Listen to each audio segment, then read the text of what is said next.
Rail बेच दिया, भेल बेच दिया, गेल बेच दिया, तेल बेच दिया। आज मैं बता रहा हूँ कि देश गुलाम है किसका?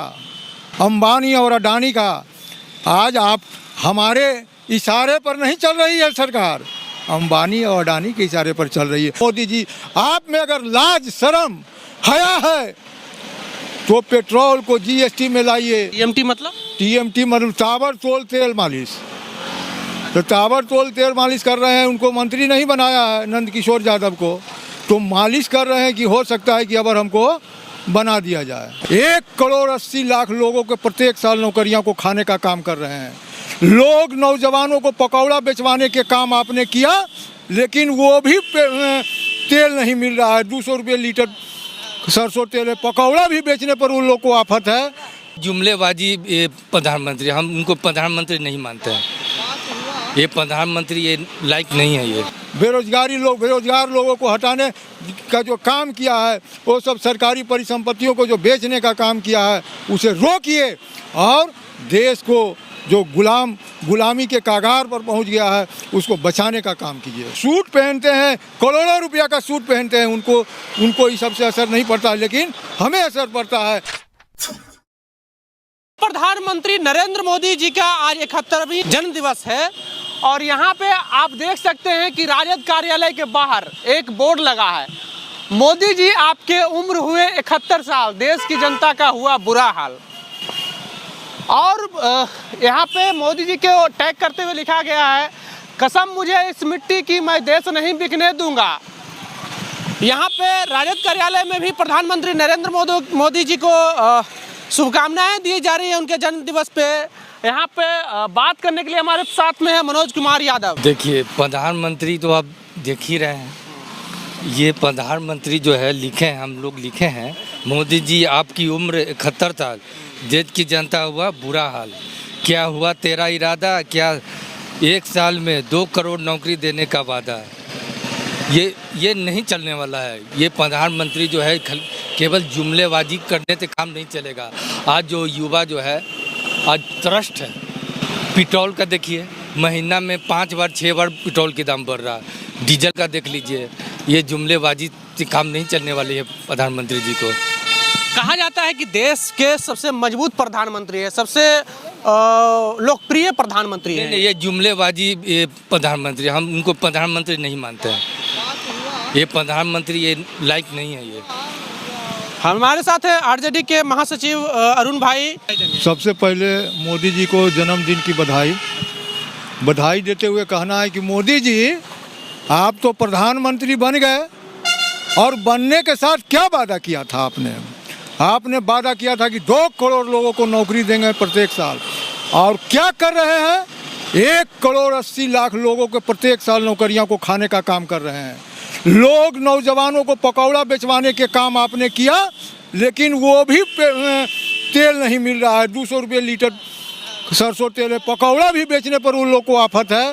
तो क्या मोदी जी को जन्मदिन की बधाई इस देश के बेरोजगार दे पाएंगे? उन्होंने देश के बेरोजगारों के लिए क्या किया? क्या हुआ तेरा वादा, वो इरादा? और आपने जो कहा था कि मैं देश नहीं बिकने दूंगा, कसम सौगंध मुझे इस मिट्टी की, तो आप देश नहीं बिकने दूंगा कसम खाएं। कसम का तो हम लोग में व्यापक अर्थ है। तो कसम खा करके सब चीज़ धीरे धीरे बेच रहे हैं। रेल बेच दिया, भेल बेच दिया, गेल बेच दिया, तेल बेच दिया, सब कुछ बेच ही दिया। और ये चौके कितना 21 कंपनियां जो इनके मंत्री हैं, ये जो इनके मंत्री हैं वो उन्होंने पास किया। वित्त मंत्री ने 21 कंपनियों को बेचने का प्रस्ताव लोकसभा में लाया, और उन्होंने कहा कि लोकसभा में कि ये कंपनियां को हम बेचने के लिए रेडी किए हुए हैं।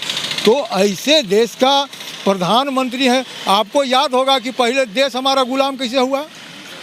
एक महाराजा हमारे थे, वो भी इसी प्रकार से अपने अय्यासियों के लिए परिसंपत्तियों को बेचना शुरू किया, और परिसंपत्तियों को बेचे और वो खरीदने वाला कौन था? इंग्लैंड के महाराजा महारानी। पूरा देश गुलाम हो गया। आज मैं बता रहा हूँ कि देश गुलाम है किसका? अंबानी और अडानी का। आज आप हमारे इशारे पर नहीं चल रही है सरकार, अंबानी और अडानी के इशारे पर चल रही है। सब्सिडी किसका माफ होता है? गरीब का होता है क्या?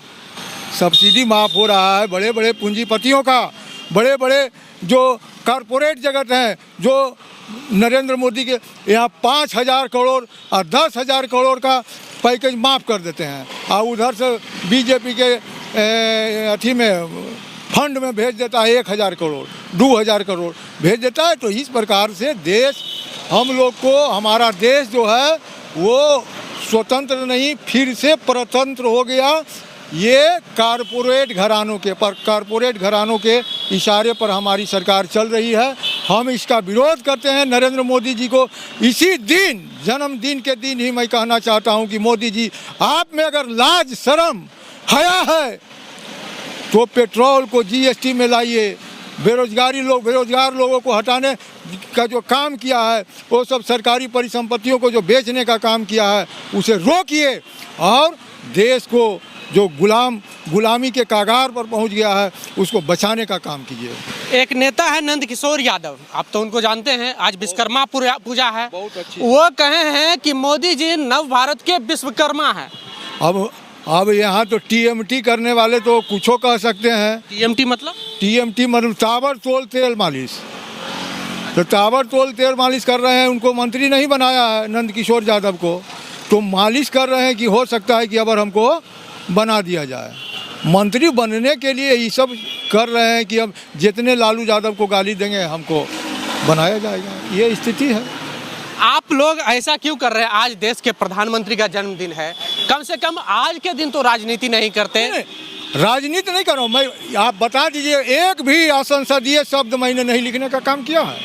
मैं टोटल संसदीय शब्द लिखा हूँ, और असंसदीय शब्द का परहेज राष्ट्रीय जनता दल करता है। ये सब गलत काम नहीं करता है।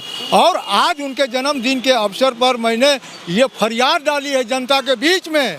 हर एक हमारे कार्यकर्ता हर एक चौक चौराहे पर फरियाद करेंगे कि हाँ ये चीज़ नरेंद्र मोदी के शासन में ये हो रहा है। तो इस कारण हम लोग ने आज का दिन चुना, क्योंकि मोदी जी का जन्मदिन है। इससे अच्छा दिन और क्या होगा? उनको बधाई भी दे दे और उनसे मांग भी मान ले। तो मांग कर रहे हैं कि सब जितना बिकने वाला कंपनियां सबको रोके और बेरोजगारों को रोजगार दे, नौकरी दे। तो क्या ज़रूरत है हमें मुर्दाबाद कहने का? क्या ज़रूरत है हमें नरेंद्र मोदी के खिलाफ बोलने का? आप अच्छे से काम कीजिए। आपको जनता 5 साल के लिए चुन के दिया, पुनः फिर 5 साल के लिए चुन के दिया। क्या जनता के पेट पर लात मारने के लिए? गरीब का आज जो स्थिति है वो बहुत ही असहनीय है। एक टाइम खाना खाता है लोग और दूसरा टाइम भूखे सोता है। ये स्थिति आज हो गई है। मोदी जी बड़े बड़े लोग पूंजीपतियों के बीच में रहते हैं, इसलिए उनको नहीं पता चलता है। सूट पहनते हैं, करोड़ों रुपया का सूट पहनते हैं, उनको इस सबसे असर नहीं पड़ता, लेकिन हमें असर पड़ता है। आप 1 रुपया खर्च करते हो तो हमारे पॉकेट का खर्च करते हो। आप अगर 10 रुपया खर्चा भी करते हो तो हमारे खून का करते हो। ये स्थिति है। तो नरेंद्र मोदी जी का हम इस कारण आज विरोध नहीं कर रहे हैं, मैं उनका आईना दिखाने का काम कर रहा हूं। तो ये है अरुण भाई, जो कि आरजेडी के महासचिव है। इनका कहना है कि मैं प्रधानमंत्री का विरोध नहीं कर रहा हूं, उनका आईना दिखाने का काम कर रहा हूं। आरजेडी के बाहर एक बैनर लगा हुआ है जिसमें बिकने वालों का लिस्ट है। बीएसएनएल बिक गया, रेलवे बिक गया, लाल किला बिक गया, और बिकने वाले और भी जो भी है उसकी यहाँ पे पूरी लिस्ट तैयार की गई है।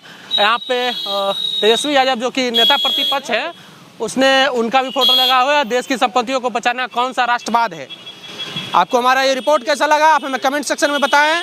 आप अगर यूट्यूब चैनल पर देख रहे हैं तो चैनल को सब्सक्राइब कर लें, फेसबुक पेज पे देख रहे हैं तो पेज को लाइक कर लें। मिलते हैं अगले वीडियो में। जय भीम, जय भारत।